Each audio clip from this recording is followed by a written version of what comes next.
Hello all, welcome to the channel. मेरा नाम आदित्य है और मैं एक एजुकेटर हूँ न्यूटन स्कूल पे। न्यूटन स्कूल क्या है? एक प्लेटफॉर्म है जहाँ पे हम आपको within a span of 6 month train करते हैं as a full stack developer और मेक श्योर करते हैं कि आपका प्लेसमेंट अमेजिंग कंपनीज में हो या फिर स्टार्टअप्स में हो। हमारे कोर्स का बेस्ट पार्ट ये है कि तुम्हें कोई फीस नहीं पे करनी अपफ्रंट में, और तो और तुम्हें तब भी कोई फीस नहीं पे करनी अगर तुम्हारा पैकेज 5 लाख पर एनम से कम का होता है। तो ये तो न्यूटन स्कूल के बारे में था। हमारा एक इनिशिएटिव है अच्छा बहुत ही कूल सा, जिसको लॉन्च पैड हम कहते हैं। लॉन्च पैड में हमने क्या किया है, वेरियस प्रोग्रामिंग लैंग्वेजेस जैसे जावा हो गया, सी प्लस प्लस हो गया, पाइथन हो गया, इनके कोर स्टैक डिज़ाइन किए हुए हैं और बेसिक्स ऑफ वेब डेवलपमेंट के भी हैं, डेटा बेसिस के भी हैं। तो तुम उनको वहाँ पे जाके चेकआउट कर सकते हो, फ्री में एनरोल कर सकते हो और ये एब्सोल्यूट बिगिनर को कंसिडर करते हुए डिज़ाइन में। ठीक है। तो लॉन्च पैड पे आने के लिए तुम हमारे पहले वेबसाइट पे आ जाओ। जैसे कि तुम्हें स्क्रीन पे दिख रहा होगा न्यूटन स्कूल का वेबसाइट, यहाँ पे लोगो। तो यहाँ पे तुम्हें लॉन्च पैड वाला बटन दिख रहा होगा। जैसे इस पर तुम क्लिक करोगे तुम एक नए वेब पेज पे नेविगेट हो जाओगे। यहाँ पे तुम्हें सिंपली क्या करना है, start now for free click करना है। तो जैसे तुम start now for free click करोगे एक तुम्हें सिंपल सा फॉर्म आएगा, उसको फिलअप कर देना। ठीक है, फॉर्म फिलअप कर दोगे तो जैसे मैंने अपना प्रोफाइल बनाया हुआ है, यहाँ पे तुम्हें ऐसे प्रोफाइल बन जाएंगे। ठीक। तो यहाँ पे देखो, तुम्हें कोर्स ट्रैक्स हैं दिख रहे हैं, यहाँ पे कितने सारे कोर्स ट्रैक्स हैं। लॉन्च पैड हैं, लॉन्च पैड में तुम्हारे कोर्स ट्रैक्स हैं। देखो, बिगिनर्स गाइड टू जावा, ऐसा करके बहुत सारे कोर्सेस हैं। इनमें किसी में भी तुम एनरोल कर सकते हो और इनके कमेंट सेक्शन में जाके तुम डाउट्स भी पूछ सकते हो अगर तुम्हें पर्टिकुलर कोई असाइनमेंट सॉल्व करने में दिक्कत आ रही है तो। ठीक है। इसी के साथ साथ हमारा प्लेग्राउंड है जो कि हम एक्सटेंसिवली यूज़ कर रहे हैं अपने कोर्स में, सी प्लस प्लस का जो हम पढ़ रहे हैं। तो तुम्हें जैसे मान लो सी प्लस प्लस में कोई कोड लिखना है, तो तुम्हें कोई इन्वायरमेंट सेटअप करने का या फिर कुछ भी कंपाइलर डाउनलोड करने का कोई झंझट नहीं लेना है। तुम देन एंड देयर हमारी वेबसाइट में अपना कोड लिख के उसको रन भी कर सकते हो और कोड को सेव भी कर सकते हो। ठीक है। तो ये था। अभी के लिए हम अपना वीडियो स्टार्ट करते हैं। तो इस वाले वीडियो में हम एक और शेड्यूलिंग एल्गोरिथम को पढ़ने वाले हैं जिसका नाम है round robin scheduling algorithm. Round robin जैसा हमने मतलब अभी तक पढ़ा नहीं है क्योंकि ये सबसे डिफरेंट है और इसका क्राइटेरिया भी थोड़ा अलग है। मतलब बाकी सारे किसी कोई अराइवल टाइम पे डिपेंड कर रहा था जो हमने पढ़ा था, कोई बर्स्ट टाइम पे डिपेंड कर रहा था। जैसे एफ की बात कर लो, एफ में क्या था कि तुम्हारा जो पहले प्रोसेस आ गई वो एग्जीक्यूट हो जाएंगी। शॉर्टेज जॉब फर्स्ट वाले में क्या था कि तुम सारे प्रोसेस में हर बारी शॉर्टेज जॉब देखोगे। एस थोड़ा वैसे अलग वर्क कर रहा था, एल और लॉन्गेस्ट जॉब फर्स्ट, एल ये सारे अलग अलग तरीके से वर्क कर रहे थे। बट राउंड रॉबिन क्या है ना, मोस्टली पॉपुलर है, सबसे ज़्यादा प्रैक्टिकली यूज होता है। और प्रैक्टिकली यूज़ कर रहा हूँ, वाइडली यूज होता है राउंड रॉबिन। राउंड रॉबिन की खास बात यह है कि देखो, तुम इसको इम्प्लीमेंट कर सकते हो, मतलब प्रैक्टिकली इम्प्लीमेंटेबल है। ठीक है। और जैसे एस हो गया, एस की बात कर लें जिसमें बर्स्ट टाइम तुम्हें पहले ही पता होना चाहिए। अच्छा ये सोचो, किसी प्रोसेस का तुम उसके एग्जीक्यूट होने से पहले, एग्जीक्यूशन से पहले तुम प्रायर एग्जीक्यूशन से पहले क्या तुम उसका बर्स्ट टाइम प्रिडिक्ट कर सकते हो? क्या नहीं ना। तो ये कैसे पॉसिबल है कि तुम उसका मतलब जैसे लेट से अगर तुम प्रिडिक्ट कर रहे हो कि 10 सेकेंड है किसी प्रोसेस को एग्जीक्यूट होने में लग रहा है, बट क्या पता उसे 11 सेकेंड लग जाए, तो वहाँ पे तुम्हारा प्रिडिक्शन ख़राब हो जाएगा और एस वर्क नहीं करेगा प्रैक्टिकल सिनेरियो में। तो वहाँ हम राउंड रॉबिन यूज़ करते हैं और लगभग सभी ऑपरेटिंग सिस्टम इसको यूज़ करते हैं, चाहे वो लिनक्स हो गया, विंडोज़ हो गया या फिर मैक हो गया, ये सारे सभी यूज़ करते हैं। ठीक है। और ये कैसे वर्क कैसे करता है, ये क्या करता है, जैसे मान लो इमेजिन करो कि तुम्हारे पास 3 प्रोसेस हैं, P1, P2 and P3। P1 का बर्स्ट टाइम जो है 4 सेकेंड्स है और P2 का बर्स्ट टाइम जो है 2 सेकेंड्स और इसका 1 सेकेंड है। तो अब क्या करेगा, और मान लेते हैं कि P1 सबसे पहले आ रहा है और P2 उसके बाद आ रहा है और P3 इसके बाद आ रहा है। ये मेरा मतलब प्रोसेस के अराइव होने का क्यू है। ठीक है। तो और ये भी कह सकते हो कि सभी t=0 पे आ रहे हैं और इस ऑर्डर में आ रहे हैं, P1 P2 P3 में आ रहे हैं। अब राउंड रॉबिन कैसे वर्क कैसे करेगा, ये एक पर्टिकुलर प्रोसेस को उठाएगा। लेट्स से इसने P1 को पिकअप किया, जो भी पहला प्रोसेस क्यू में होगा, और जैसे क्यू से इसको इम्प्लीमेंट करेंगे हम। ठीक है। और पहला प्रोसेस जो भी तुम्हारा क्यू में होगा उसको पिक करेगा, जैसे P1 इसको जैसे एफ क्या कर रहा था, अगर उसका बर्स्ट टाइम 4 है तो 4 सेकेंड तक एग्जीक्यूट करा दे रहा था। ये पूरा एग्जीक्यूट नहीं कराएगा। जैसे इसका गैंट चार्ट हम बना लें यहाँ पे, जो हम बना रहे थे, t=0 पे मान लेते हैं मेरा एग्जीक्यूशन स्टार्ट हुआ, तो ये क्या करेगा, P1 का कितना बर्स्ट टाइम है, 4 सेकेंड है, लेकिन इसको 4 सेकेंड तक नहीं एग्जीक्यूट करेगा, लेट से 2 सेकेंड तक एग्जीक्यूट करता है। और ये 2 सेकेंड मैंने क्यों बोला है, इसमें एक चीज़ होती है टाइम क्वांटम, वही मैं बता रहा था। ये क्या करेगा, हर प्रोसेस को पिक करेगा और उसको एक पर्टिकुलर टाइम क्वांटम तक ही एग्जीक्यूट कराएगा।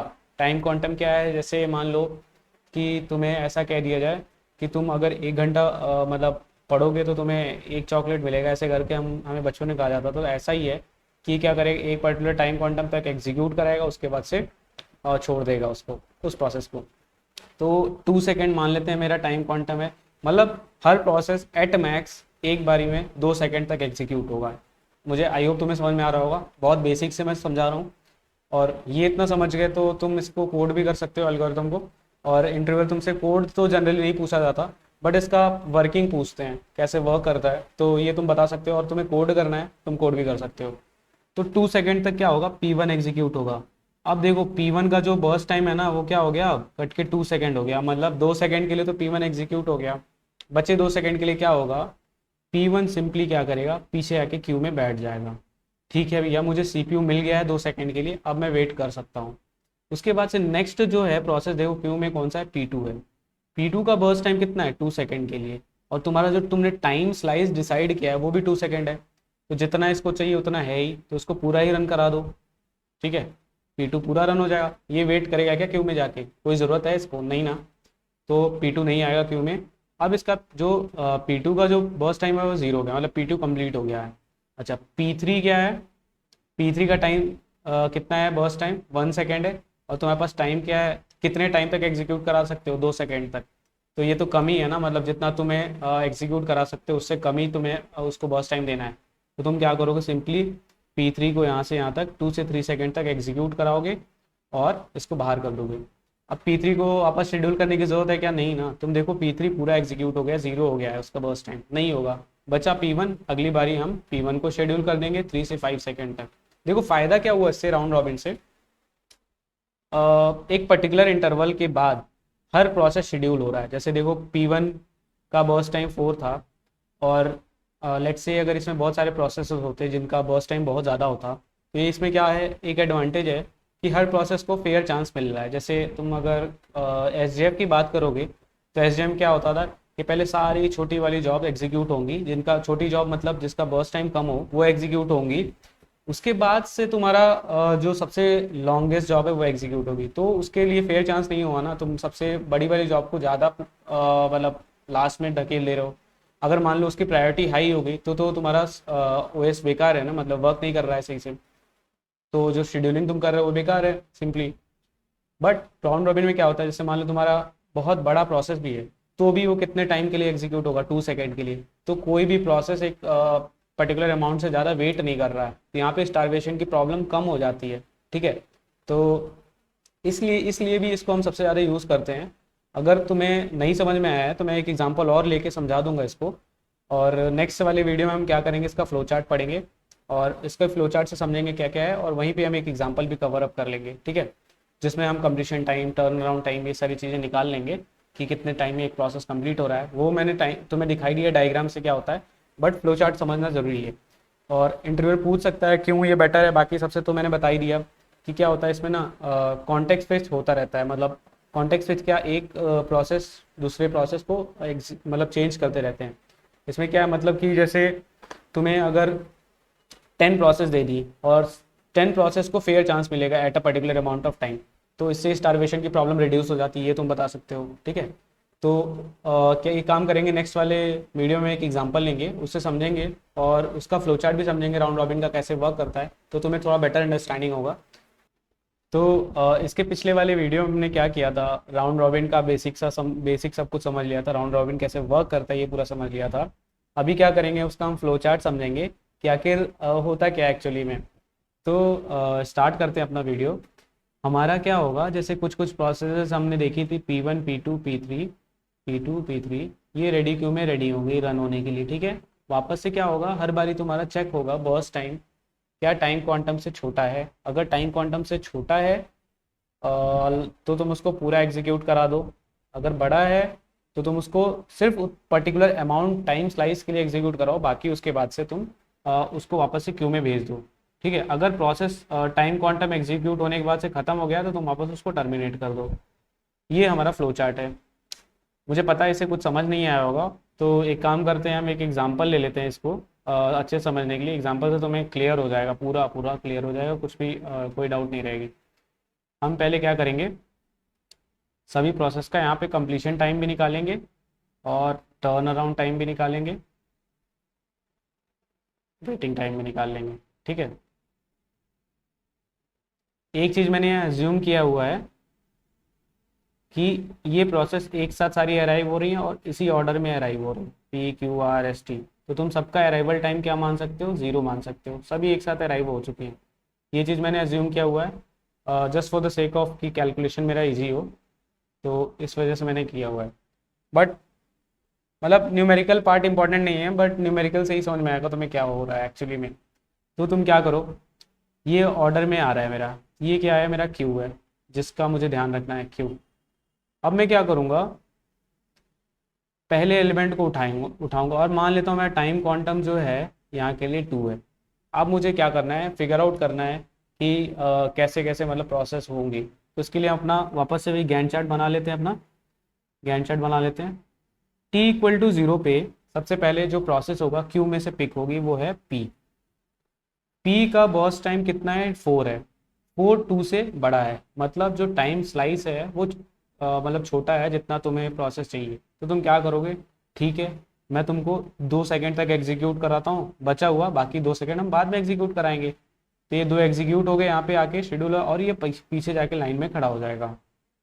समझ में आ रहा है क्या हो रहा है। उसके बाद से तुम 2 सेकेंड के बाद से देखोगे नेक्स्ट प्रोसेस तुम्हारी क्यू में कौन सी है, वो है क्यू। तुम क्यू को पिक करोगे और क्यू को कितने टाइम तक एग्जीक्यूट कराओगे वो देखेंगे हम बर्स्ट टाइम से। देखो 1 जो है इसका बर्स्ट टाइम है और ये लेकिन 2 से छोटा है, तो जितना टाइम इसको टाइम क्वांटम से जितना टाइम इसको चाहिए रन होने के लिए वो टाइम क्वांटम से छोटा है। तो इसको क्यों ना हम पूरा एग्जीक्यूट करा दें, 2 इक्वल टू 3 से ये पूरा एग्जीक्यूट होगा। इसको क्यू में हम नहीं पुश करेंगे क्योंकि मतलब चाहिए ही नहीं ना अब इसके बाद से, तो इसलिए पुश नहीं कर रहे हम। नेक्स्ट प्रोसेस हम उठाएंगे अपना आर। आर का देखो बर्स्ट टाइम कितना, 8 है। ये 2 सेकेंड के लिए एग्जीक्यूट होगा, बच जाएगा इसका टाइम 6। तो आर 5 तक एग्जीक्यूट होगा और आर पीछे जाके क्यू में वेट कर रहा होगा कहीं पे। फिर ऐसे ही सिमिलरली एस पिकअप होगा, एस का बर्स्ट टाइम देखो 1 है, ये भी पूरा 0 एग्जीक्यूट हो जाएगा, ये भी पूरा 0 हो जाएगा। अब एस जो है 5 से 6 तक एग्जीक्यूट होगा, एस को पीछे शेड्यूल नहीं करेंगे। टी को देखो, टी का एग्जैक्टली इक्वल है, तो ये भी 0 हो जाएगा। तो टी का जो बर्स्ट टाइम आएगा वो बर्स्ट टाइम है वो टाइम क्वांटम के इक्वल है, तो पूरा पूरा एग्जीक्यूट हो जाएगा। टर्मिनेट कर देंगे हम उसको 8 तक लाके, टी को भी शेड्यूल नहीं करेंगे। अब पी का देखो क्या है, 2 है, तो इसको एग्जीक्यूट करा दो वापस से और यहाँ पे 10 पे हो जाएगा। और पी तुम्हारा पीछे पुश करने की ज़रूरत नहीं है क्योंकि तुम्हारा एग्जीक्यूट हो चुका है, काम हो चुका है। फिर तुम आर को देखो, आर के लिए तुम्हें कितना चाहिए, 6 चाहिए। तो एक ही प्रोसेस बच गया है, तो उसको लो 2 टू 2 टाइम क्वांटम के लिए रन करा दो, तुम्हारा प्रोसेस कैलकुलेट हो जाएगा। तो आर को मैं एक बार ही लिख रहा हूँ, बार बार लिखने से अच्छा 16 तक रन करा देंगे। आर मेरा कंप्लीट हो गया। एंड में देखो तुम्हारी क्यू पूरी खाली हो गई, यानी तुम्हारा पूरा प्रोसेस कंप्लीट हो गया है। अब कंप्लीशन टाइम निकाल लो। आर का कंप्लीशन टाइम कितना आया, देखो आर का 16 आया, पी का कितना आया और 10 आया। उसके बाद से टी का कितना आया, तुम्हारा 8 आया। उसके बाद से एस का कितना आया, तुम्हारा 6 आया। उसके बाद से क्यू का तुम्हारा कितना आया, 3 आया। पीछे से देख रहे हैं ना, completion time minus arrival time कर देते हैं तो टर्न अराउंड टाइम आ जाता है। तो अराइवल टाइम सबका 0 ही है, तो इसलिए सबका टर्न अराउंड टाइम भी वही होगा। ठीक है, waiting time turn around time minus burst time कर दो, तो 10 माइनस 4 ये हो जाएगा 6। उसके बाद से 3 माइनस 1 ये हो जाएगा 2 और 16 माइनस 8 ये 8 हो जाएगा और ये हो जाएगा 5 और उसके बाद से 8 माइनस 2 6। तो इसका वेटिंग टाइम तो जो तुम एवरेज वेटिंग टाइम निकालोगे ये कम ही आएगा अगर तुम किसी और शेड्यूलिंग एल्गोरिथम से इसको शेड्यूल करते हो तो ये था, ऐसे करके वर्क कर रहा था राउंड रॉबिन।